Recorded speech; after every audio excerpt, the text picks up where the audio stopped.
ay magiging salamat. Isang malasakit tayo, isang mensahe, at isang trabaho mga minamahal ng mga kapatid. Ang malasakit natin ay ang malasakit ng Propeta Muhammad SAW. Ang mensahe natin ay ang mensahe ng Propeta Muhammad SAW.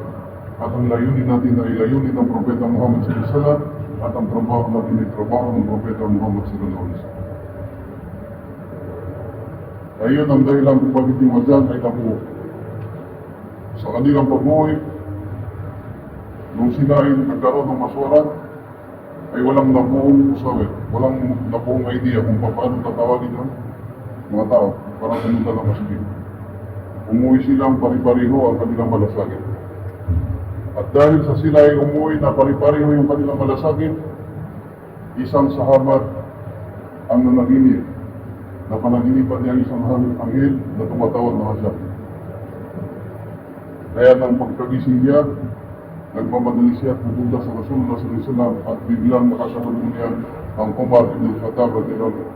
Sabi niya, saan ang punta mo? Sabi niya, pupunta ako sa Rasulullah SAW para sabihin sa kanya ang aking nakanaginipan tungkol sa Azan.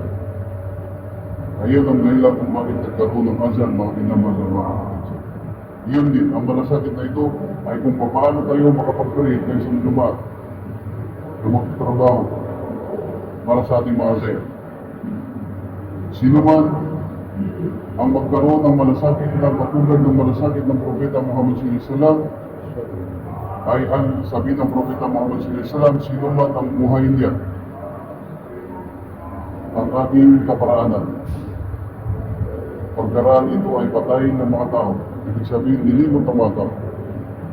Ang igaganti pala sa kanya ng Allah subhanahu wa ta'ala ay katumbas ng gantimpala ng may gawain sa gawain ginawa niya. Kaya mga minamahal na mga kapatid sa lamat, uli pasalamatan natin ng Allah subhanahu wa ta'ala sapagkat tayo ay naging kabilang sa mga umat ng Propeta Muhammad SAW na pinagtutulungan ng Allah subhanahu wa ta'ala na magampanan ng trabaho.